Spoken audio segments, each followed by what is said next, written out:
Hello दोस्तों, welcome to my YouTube channel. मैं आप सभी के लिए लेकर आ गया हूँ निबंध, जो हमारा कक्षा 9वीं से 12वीं तक सभी क्लासों के लिए बहुत ही आईएमपी है। बहुत ही आईएमपी होने के कारण मैं आपके लिए एक निबंध तैयार किया हूँ। ये हमारे कोरोना वायरस के ऊपर से है और ये आना ही आना हमारे बोर्ड पेपर पर, इसलिए मैंने आपके लिए एक वीडियो बना कर डाल रहा हूँ। तो करते हैं हम शुरू। पहली हेडिंग है हमारी प्रस्तावना। प्रस्तावना मतलब हमको किसी के बारे में उसकी पूरी जानकारी, उसका मेन उद्देश्य।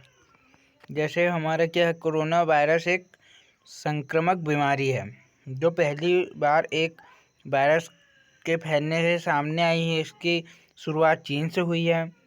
चीन के वुहान के हुबेई प्रांत में 1 दिसंबर 2019 को एक मरीज में इस वायरस के प्रवेश की पुष्टि हुई। आज संसार के लगभग सभी देशों में महामारी की चपेट में है। सही बात है।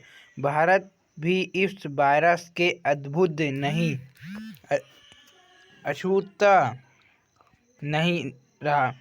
कोरोना का प्रसार भारत में भी हो गया। भारत सरकार ने समय पर ही सजग होकर इसकी रोकथाम का प्रयास शुरू करा। दूसरा है हमारा क्या, महामारी संक्रमण के लक्षण। क्या है महामारी संक्रमण के लक्षण?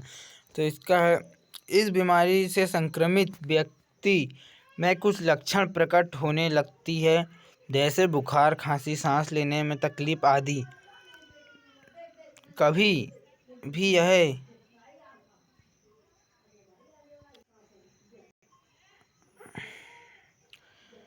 देखने में आया है कि संक्रमित व्यक्ति को कोई भी लक्षण दिखाई नहीं दिए। और हमारा तीसरा पॉइंट है बीमारी का प्रसार। तो बीमारी का प्रसार में क्या होगा हमारा कि इस बीमारी का संक्रमण मुख्य रूप से हवा की बूंदें के माध्यम से होता है। संक्रमित व्यक्ति के छींकने खांसने से बूंदें के 2 गज दूर तक जा सकती है और स्वस्थ व्यक्ति इनके संपर्क में आकर बीमार पड़ जाता है। इस तरह इस बीमारी का प्रसार एक व्यक्ति से दूसरे व्यक्ति में होता है। अब आ गया हमारा बीमारी से बचाव। दोस्तों, हमारा जो रहते हैं कि जो रूपरेखा, वो ही तो हमारी मेन होती है। हमने रूपरेखा सही लिखे हैं तो रूपरेखा ही में हमको ज़्यादा नंबर दिए जाते हैं। वैसे तो हमारे ये पॉइंट हम लिख सकते हैं, उसमें ज़्यादा ध्यान नहीं दिया जाता, ज़्यादा हमारे रूपरेखा में दिया जाता है। तो हमारा चौथा पॉइंट है बीमारी से बचाव। बीमारी से हम कैसे कैसे बच सकते हैं, तो इसके उपाय लिखना है। आप तो और कुछ मन से भी लिख सकते हैं। इसका हो गया हमारा संक्रमण से बचने के कुछ उपाय हैं, उपाय बताए गए हैं जो इस बीमारी से बचाव में काफ़ी सहायक है। पहले तो हम लिख सकते कि साबुन और पानी से समय समय में हाथ धोए, मुंह नाक को अच्छी तरह से ढके हुए मास्क लगाए, संक्रमण से बचने के लिए बाहर आने जाने तथा भीड़ वाले स्थानों पर उससे जाने से बचें, बाहर निकलते समय किसी भी व्यक्ति से 2 गज की दूरी बनाए रखें। 5वां पॉइंट है हमारा, व्यक्ति को अपना स्वास्थ्य ठीक रखने के लिए नियमित व्यायाम, योग, आसन तथा घूमने का कम बनाए रखना चाहिए। 6वां पॉइंट है, सैनिटाइज़र का प्रयोग करना चाहिए। 7वां पॉइंट है, इस महामारी से बचाव के लिए टीका वैक्सीन लगवाना चाहिए। और हमारा है लास्ट पॉइंट है जो है कोविड-19, लास्ट नहीं है, हमारा 6वां पॉइंट है कोविड-19 का मानव जीवन पर प्रभाव। कि हमारे जीवन पर कोविड-19 या कोरोना वायरस आया तो हमारे में क्या प्रभाव पड़ा है। तो इसका है कि कोविड-19 महामारी से आम आदमी भयग्रस्त हो गया था, मतलब पूरा डर गया था, और आर्थिक गतिविधियों रुक जाने से बेरोजगारी बढ़ गई। लोग आपस में मिलने जुलने से सावधानी बरत रहे थे। त्योहार उत्सव पर रोक लगने से मानव मन भिन्न हो गया या खिन्न हो गया है। यह देखा गया कि लोग में चिड़चिड़ापन बढ़ रहा है। लोग इसे प्राकृतिक प्रकोप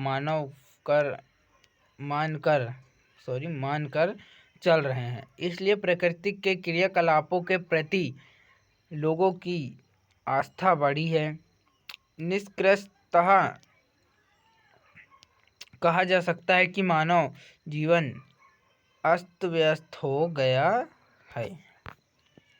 हमारा लास्ट पॉइंट रहता है उपसंहार। उपसंहार हम ऐसे लिख सकते हैं कि उपसंहार जो है हमारे विश्व के अन्य देशों के साथ साथ कोरोना ने भारत में भी जनजीवन अस्त व्यस्त कर दिया। सामाजिक दूरी, मास्क आदि ही प्रारंभिक स्तर पर इसकी रोकथाम का उपचार है। उम्मीद की जा रही है कि इस वायरस का टीका लगने के बाद लोगों को इस महामारी से राहत मिल सके।